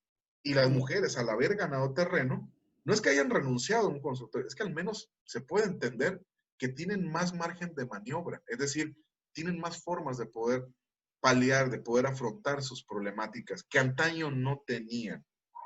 Ahí, en todo caso, es donde yo sí veo un gran riesgo, por ejemplo, o en su defecto, una cuestión que, al menos leyendo, revisando elementos bibliográficos, algo que suele suceder normalmente en situaciones de guerra o de repente en situaciones de epidemias en otros lugares, al menos en la bibliografía psicoanalítica, una de las cosas con las que se encuentran, por ejemplo, como, vamos, con un problema bastante serio y bastante penoso, es cómo trabajar los duelos con las personas mayores, porque normalmente se ven en una especie como de soledad, se van quedando solos.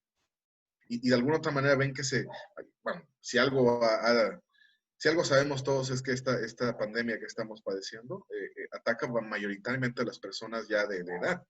Sí. Más allá de las personas enfermas, a las personas que ya tienen cierta edad. Y eso ha implicado que gran parte de los muertos que se han contabilizado en nuestro país son personas de cierta generación en adelante, de los 55 en adelante. Y eso, a la postre también, de alguna u otra manera, los confrontará, por ejemplo, a ellos en la posibilidad de, bueno, ¿qué hacer? No sé, todos aquellos con los que compartí vida, con los que compartí un momento de mi vida, con los que compartí ciudad, con los que compartí experiencias, ya no están o se fueron. Y la pareja, ¿no? La pareja, exactamente. Ha sido muy usual esa situación. Vamos, viudas que están quedando precisamente por esta situación. Eso generará una situación conflictiva que habrá que ver cómo se va trabajando. Maestro, yo tengo una pregunta. ¿Será necesario? Bueno, yo supongo que sí, ¿no? Pero no soy quien para tomar esa determinación. Usted es el que sabe. ¿Será necesario que el sector público, específicamente, decirlo así, nuestros gobiernos, tanto locales como federal, tengan que tomar cartas en el asunto para este asunto de la situación de la cuestión de las afectaciones psicológicas que ha tenido la pandemia? Yo voy a ser muy honesto, dudo mucho que lo hagan, porque si bien en el sector salud seguramente habrá quienes sí estarán preocupados y tengan conocimiento de causa de lo que está sucediendo, tal como usted nos ha señalado ampliamente con todo este fenómeno, ¿no? Pero me parece que en muchas ocasiones quienes toman las decisiones están muy lejanos a la comprensión de estos fenómenos. Entonces, pero sí habría necesidad de que como ciudadanos, como sociedad, tuviéramos la necesidad o la oportunidad de pedir a nuestros gobiernos que se tome cartas en el asunto en estos temas. Claro. Que haya políticas públicas, para ser específico. Sí, es una pregunta muy necesaria y es una pregunta muy seria porque también implica pues esa otra parte que estaba proponiendo en esta charla, ¿no? ¿Qué hacer, no? Esto nos lleva a una situación en donde es ineludible el preguntarnos qué hacer desde nuestro campo. Pero si me permiten un segundo solo para rellenar el café, espero que no haya mucho problema. Ay. Sí, fíjate, Gerardo, que yo estaba, justo cuando estabas formulando esta pregunta, estaba por interrogarlo a él cuál era la situación actual o hasta antes de la pandemia. De cada 10 pacientes que llegaban a la consulta psiquiátrica, ¿cuántos eran atendidos en el sector público y cuántos en el privado? Sí, porque el problema, creo yo, en el sector público es que a lo mejor no hay capacidad suficiente para atender a todas las personas que en todo caso requieran o estaremos requiriendo servicios de salud mental en este caso, ¿no? Porque yo tengo muy presente el recuerdo cuando estaba en la universidad hace ya bastante tiempo.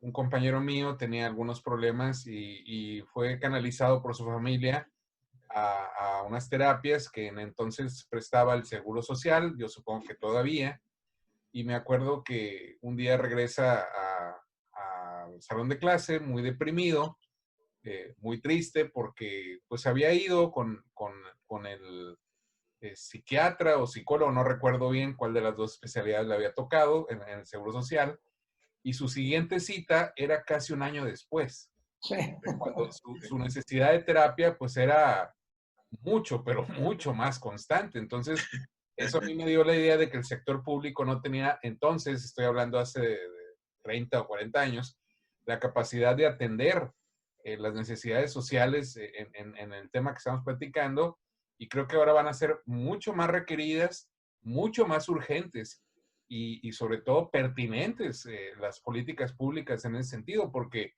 si bien habrá mucha gente que pueda de su bolsa pagar y de su propia intención y de su propio criterio tomar la determinación de ir a buscar una terapia, habrá mucha gente que no y tenga que ser otro el diagnóstico o la vía a través de la cual pueda llegar a esto, pero no tenga el recurso para allegarse una terapia adecuada. Entonces, el sector público podría ser la solución, pero ¿qué puede pasar?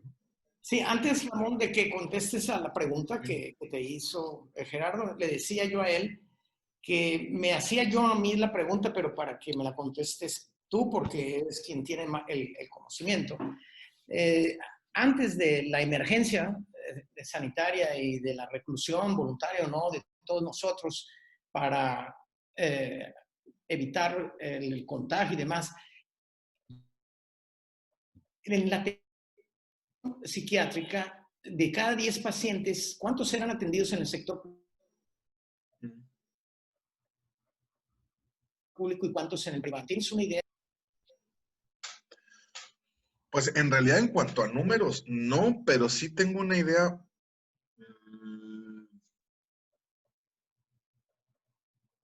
¿Me escuchan? Sí, sí, perfecto. Ok, sí. Bueno, sí tengo una idea acerca de números, cuando estuve trabajando todavía más o menos alrededor del 2014. Por ejemplo, el volumen de atención que se tenía en la clínica de la Facultad de Psicología. A lo largo de un año se trabajaron, si mal no recuerdo, eran 60,000 sesiones las que trabajamos el cuerpo de terapeutas, en condiciones verdaderamente, bueno, ahí sí diríamos heroicas, porque, vamos, ni instalaciones, ni nada. Todo era una situación de mucho esfuerzo de los que conformábamos ese grupo. Pero vamos, eso es solo como para tener en consideración. Sí. El asunto es que, por ejemplo, una de las cosas que se vio más o menos alrededor del segundo mes ya ahora del confinamiento, es que empezaron a salir notas pues también de todo esto que ya empezaba a suscitarse a partir de notas de la Organización Mundial de la Salud que anticipaba el que, bueno, hay que estar atentos de esto que se nos venga, ¿no? Que vendría a ser pues la proliferación de problemáticas de índole psicológica y todo esto. Y empezaron a reproducir notas y a construir notas a nivel local. Me llamó la atención particularmente dos notas, y una de ellas era el rebasamiento que tenían particularmente en la ciudad de Mazatlán, en los espacios públicos. IMSS, ISSSTE, vamos, ellos no tienen hospital psiquiátrico. Y la otra nota es precisamente en relación al hospital psiquiátrico. Les preguntaban que si cómo estaba al director en turno, le preguntaban que si cómo estaba la atención, si se había disparado, y efectivamente sí, del mes anterior a ese se había disparado alrededor de 180%. El asunto es que los estaban atendiendo solamente en lo que era emergencias, y eso evidentemente pues deja dicha atención pues muy reducida, ¿no? Es solamente tranquilizar a las personas que pueden estar en una situación de crisis, al borde del colapso, tranquilizarlo en términos de intervención médica, medicamentosa, y después dejarlos ahí con una serie de indicaciones de consumo periódico y cantidad y cosas por el estilo, con el compromiso de atenderlos en cuanto se pudiera. Pero señalaba algo muy relevante, y me parece muy relevante porque en realidad tal vez para muchos no era el momento adecuado para hacerlo, pero sin duda yo sí creo que era el momento idóneo. Cuando les preguntaban acerca de la atención que tenían, este hospital cuenta con las mismas camas, exactamente el mismo número de camas, el mismo número, digamos, de espacios de atención que cuando se inauguró en 1994. El mismo número de camas. Cuando ya es evidente que es necesario que haya un hospital satélite en el norte del estado para atender allá, porque atiende gente de todo el estado, y en el sur del estado para que atienda gente de la región sur del estado. Pero contamos con el mismo número de camas. Sí creo que debe de haber un replanteamiento de las políticas públicas, eso es indudable. No creo que vaya a suceder ahorita, soy franco, no creo, y me parece incluso hasta imposible, ¿no? Sería más bien propio de un acto simulatorio por parte de las autoridades, el ofrecer incluso una respuesta en eso, pero sí creo que eventualmente, o sea, que se puede ir trabajando para que en lo eventual se abran espacios sobre eso. Y no tiene esto que ver, que no se vaya a dar lo que nos estás diciendo no tiene que ver con esa idea del todo injustificada de que la salud mental entre todas las otras es la que menos importa. Exactamente.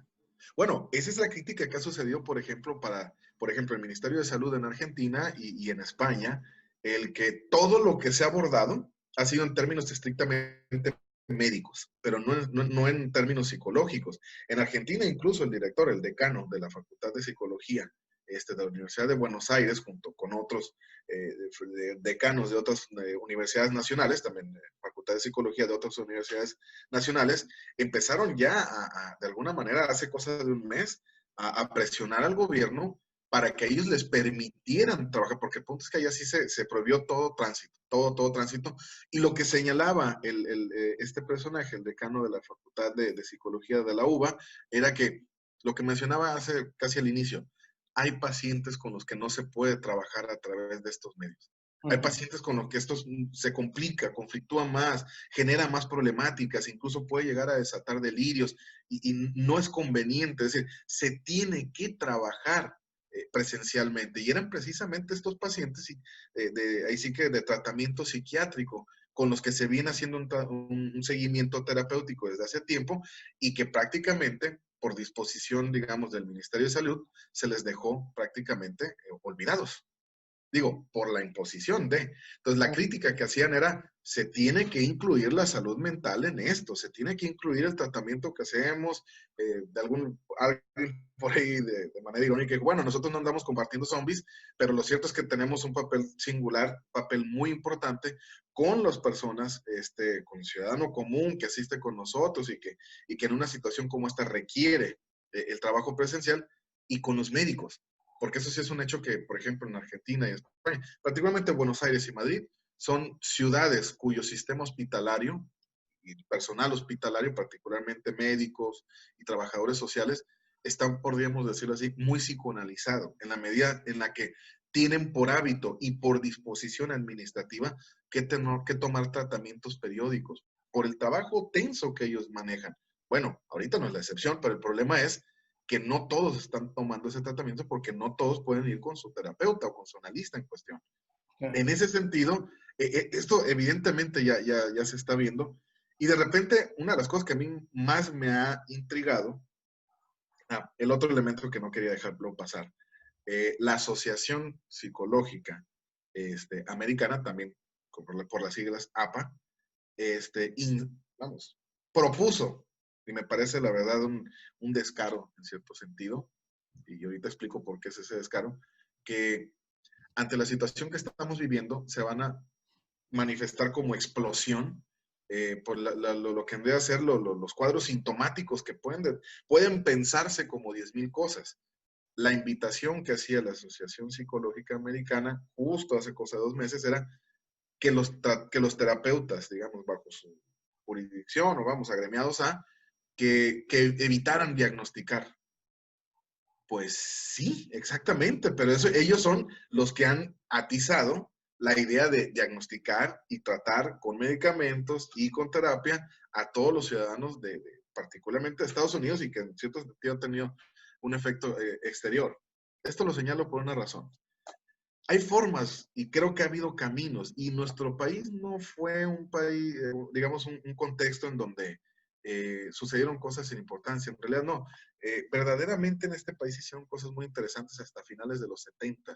Y una de esas fue justo por la institución, en este caso del Círculo Psicoanalítico Mexicano y el que era su presidente en aquel momento, Armando Suárez, un exiliado, un español exiliado, precisamente de la Guerra Civil Española, fue uno de los fundadores del Círculo Psicoanalítico Mexicano, junto con varios de sus colegas, hizo en los años 70 una serie de, vamos a decirlo así, de trabajos como estos que señalaba a principios de los 2000, como una tradición, lo retomaron las generaciones más recientes, acerca de lo que vendría a ser la problematización. Esto que Barack Obama instó a los miembros del comité que estaban estableciendo el DSM en su quinta versión, el discutir la salud mental o discutir los elementos que a nosotros nos constan.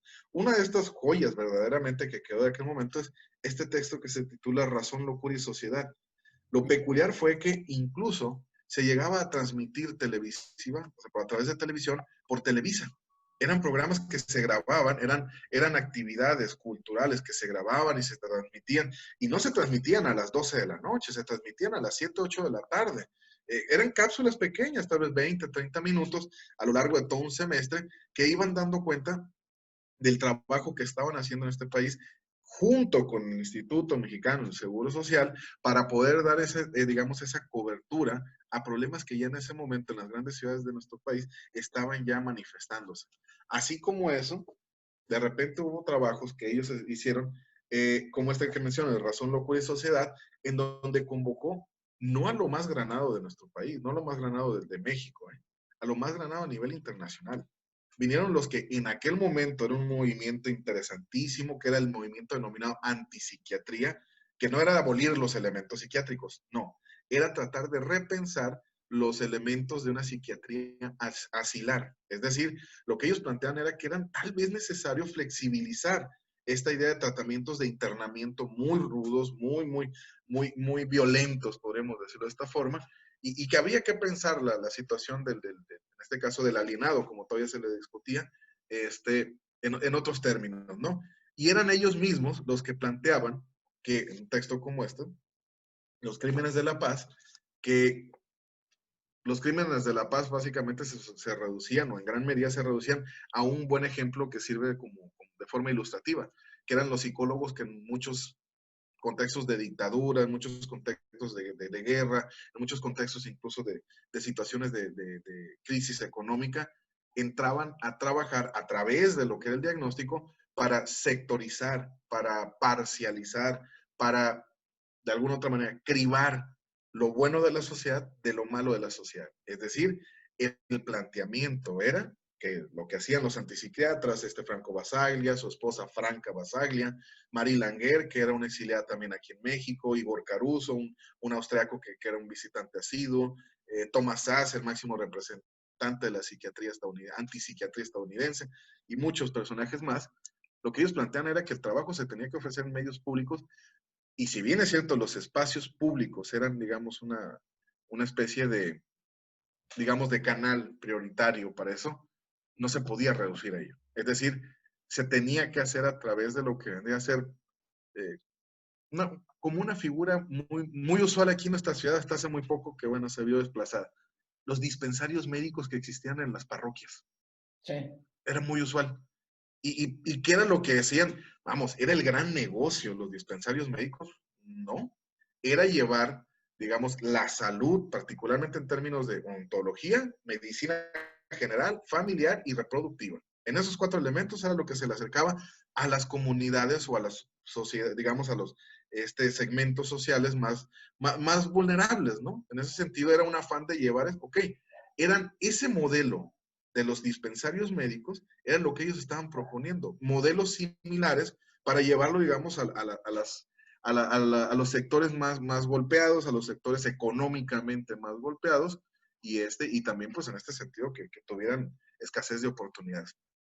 Ese modelo en las grandes ciudades de nuestro país sí operó. Ciudades como la nuestra no, porque tal vez a lo mejor no estábamos en un momento que requería esa situación, o que de alguna otra manera planteara problemáticas de esa índole. Hoy creo, sinceramente, que sería un modelo a retomar, y en verdad lo digo de esta forma, es en cierta medida algo que se ha venido haciendo.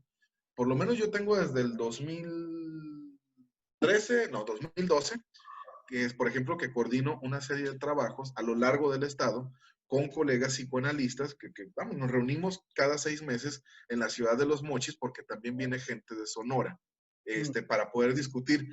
Vamos, es una reunión con propósitos formativos, pero evidentemente también entre nosotros, de alguna otra manera, de seguirnos formando, pero también con la idea de extensiva de lo que vendría a ser una oferta, aludiendo a que, al margen de la pandemia, hemos hecho una lectura todos en donde hemos coincidido, una lectura de nuestro entorno, que las problemáticas de nuestro contexto, Sinaloa, Sonora, tienen problemáticas muy similares, yo podría decir que es lo mismo, al menos en lo que a mi campo respecta. Y en ese sentido, la lectura que hemos hecho, cada quien por su lado, que ha coincidido en ese asunto, es que se requiere hacer ese trabajo. A lo que voy es, hay espacios, es decir, hay espacios en el sentido de consultorios, de centros como en el cual yo colaboro, el Centro de Atención e Información Psicoanalítica, que ofrecen ese servicio, que ofrecen esta situación y que precisamente no están ubicados en una tesitura, digamos, de usura, de cobro excesivo ni nada por el estilo. De la misma manera, digo, en lo eventual, estoy seguro que tendrán que abrir sus puertas. La Facultad de Psicología tiene un área de atención pequeña, pero que da respuesta a problemáticas muy acuciantes de la sociedad. El mismo hospital psiquiátrico que no solo se reduce a trabajo de atención psiquiátrica, también tiene trabajo de atención psicoterapéutica. Es decir, de manera, digamos, con esfuerzos conjuntos, pero sí existe una red que tal vez no ha sido la propuesta, el conjuntarnos ni nada, pero sí existen espacios en donde se puede asistir, públicos y privados. Eso sí lo puedo decir de esa manera. Ahora bien, en ese sentido, para más o menos dar una cierta idea de la pregunta que usted me hacía, maestro Carlos, de cuántos van por el lado público y cuántos por el lado privado, cómo poder pensarlo. Cuando yo egresé de la Facultad de Psicología, hasta ese momento era la generación más numerosa y egresamos más o menos 320 psicólogos en 2005. Sí, 2005. Ok, ahorita la generación, digamos, promedio, que no hablando de números escandalosos, que egresa, digamos, anualmente de la facultad, ronda los 850. Es decir, hay mucho practicante en la ciudad. Podría decir, hay mucho espacio clínico abierto en la ciudad. Y eso de alguna u otra manera, creo que en cierto sentido habla bien de lo que se puede hacer a futuro. Evidentemente ya corresponderá a los que estamos, digamos, en el campo, que de alguna otra manera somos actores en este asunto, el cómo poder verdaderamente convocar a discutir esta situación, a compartir la experiencia de trabajo clínico, a seguir problematizando, invitar que se siga problematizando y se siga estableciendo una formación y que de alguna u otra manera esto derive en una extensión, digamos, mucho más amplia, que se filtre, digamos, como idea en la sociedad, pero lo cierto es que, digamos, hasta ahorita la gran noticia en ese sentido es el hecho de que oferta sí hay. Y creo que hay con qué responder, particularmente aquí en Culiacán. Sí, sí, Mazatlán y los Mochis, Guasave, Guamuchi, sí están un poco menos favorecidos, por decirlo en ese sentido. Sí, se podría pensar que se tendrá el elemento humano para responder a la crisis que se vendrá seguramente, ¿no? Exactamente. Y verdaderamente yo creo que sí habría que verlo como eso, como una crisis por lo que mencionaba, incluso en relación a su pregunta también de si aquel augurio del 75% para el 2030 con padecimientos mentales, en realidad, ¿cómo lo pensaba? Creo sinceramente que nos quedaremos cortos en esta situación. Creo que en verdad, sí, creo que sobrepasará ese 75%. Podría decirlo de esta manera. Nadie sale ileso de esta crisis, en mayor o menor medida. No estoy suponiendo ni afirmando que en realidad la locura se generalice y se desate en todo el mundo, vamos, ya en una situación de psicosis. No, pero sí creo que habrá circunstancias muy específicas, problemáticas muy específicas que empezarán a proliferar en esta ciudad. Obviamente, habrá que ver qué es lo que se hace con unos y qué es lo que se hace con otros. De repente, eso es una de las cosas más complicadas, ¿no? Es decir, hay ocasiones en las que nos llegan a nosotros primero ciertos pacientes que sin duda requieren, sí, después de haberlos escuchado y eso, ¿no? Uno llega a la conclusión de que sin duda requieren primero pasar por un consultorio psiquiátrico y ya después nosotros podemos entrar. Hay otras ocasiones, muchas tantas, en las que no es así. Pero ese es el trabajo, yo creo que arduo que se nos puede venir en estos momentos. El tener, pues la verdad, sinceramente, esa ética profesional, esa decencia, casi diría yo, pero también esa claridad, digamos, en la formación, esa claridad conceptual, esa claridad clínica, para saber cómo operar en las circunstancias que se nos pueden venir. A mí me parece, sí. Por lo menos eso nos tranquiliza un poco, ¿no? Claro. Un poquito por lo menos. Bueno, sí, claro, no. Ha sido verdaderamente una cátedra más que un conversatorio. Gracias. De la crisis que nos está quejando y lo que viene, ¿no? Pero también sí. pues una luz al final del túnel de que hay una posibilidad, si no de solución, sí de, vamos a decirlo así, de terapias para que todos aquellos que necesitemos en cualquier momento una ayuda, pues ahí esté, ¿no? A mí me Claro. gustaría, maestro Jesús Ramón, nada más que nos comentara dónde está el Centro de Atención e Información Psicoanalítica aquí en Culiacán, para que la gente que no lo conoce Sí. pues sepa dónde está ubicado y si está sesionando actualmente o cuando se reinicien sus actividades, Sí. para que pues tanto los estudiantes de psicología, los egresados, como el público en general sepan de sus actividades. Sí, claro. Bueno, estamos ubicados en la colonia Las Quintas, ahí muy pegado al centro, en el crucero de Doctor Mora y Jicotenca, donde antes, frente a donde antes estuvo, pues ahí sí que este emblema muy representativo de la situación económica, política, ahí sí que industrial y social de nuestra ciudad, la ex lechera Santa Mónica. Digo, Sí. este emporio de una familia, pues hoy ya conocía por el narco, que siempre se supo. Estamos justo enfrente, de donde antes estaba, donde está el viejo casco de la lechera Santa Mónica. Ahí, bueno, la dirección es Doctor Mora, esquina con Jicotenca, número 1197, en el edificio que está en la esquina, en un espacio ahí en el segundo piso, número 105. Es ahí donde nos ubicamos. De igual manera, nosotros tenemos o intentamos tener bastante presencia en redes sociales, particularmente con las actividades que hacemos, ¿no?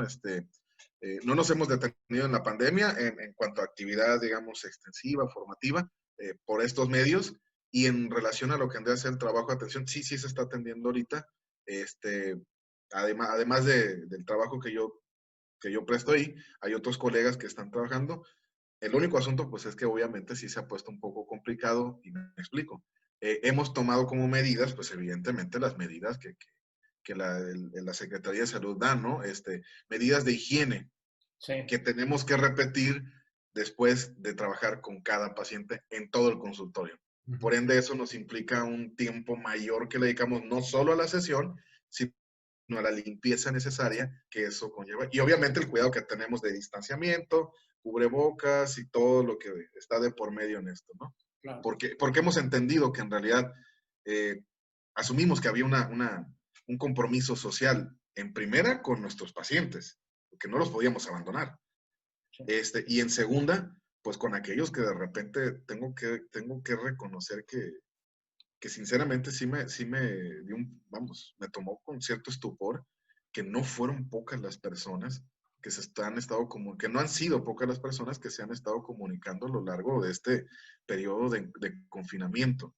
Una de las cosas que también tomamos como determinación, los que trabajamos como psicoanalistas en el Centro de Atención y Formación Psicoanalítica, fue incluso prestar nuestros números, o sea, facilitarlos para que cualquiera que nos encontrara en redes sociales, sin necesidad de que fuera y por ende sin necesidad de honorarios, si se sentía en una situación complicada, vamos, como atención en emergencia, pues que no dudara en llamar.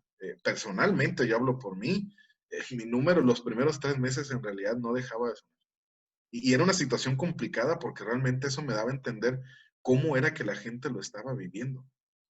Muchas personas que llamaban con 15, 20 días sin dormir o con un lapso de 1 hora 30, durmiendo cada noche. Es decir, ya en verdad, verdaderamente al borde del colapso.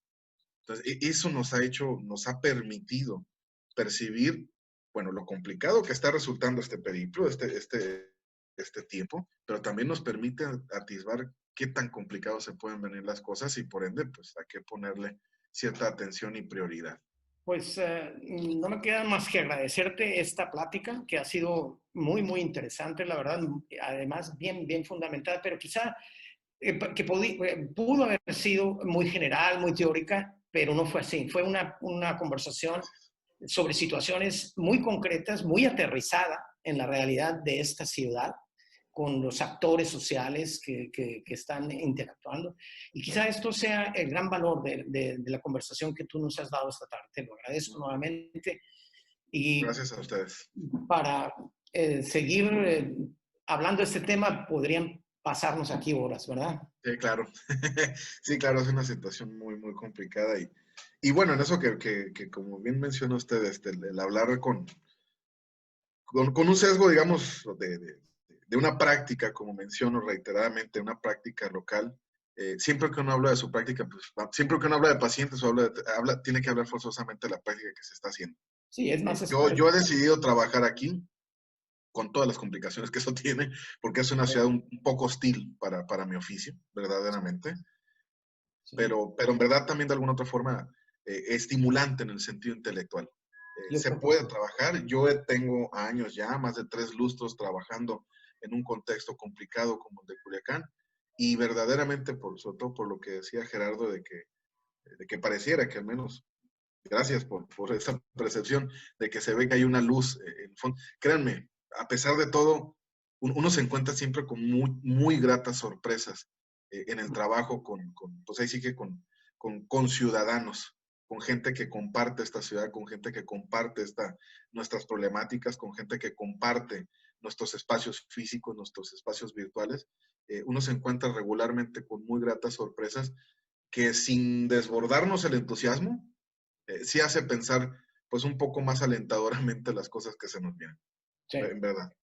Bueno, a mí no me queda nada más que agradecer al maestro Jesús Ramón Rodríguez su participación en este conversatorio en el Colegio de Sinaloa. Recordarles a todos los que han podido ver este podcast que es una producción del Colegio de Sinaloa a través de la Dirección de Archivos Históricos y Bibliotecas de nuestra institución. Agradezco también al maestro Carlos Azueta por permitirme realizar este trabajo conjuntamente con él. Y bueno, a nombre de todos los que hacen posible este tipo de participaciones y de producciones del Colegio de Sinaloa, les agradecemos su atención y por supuesto su participación.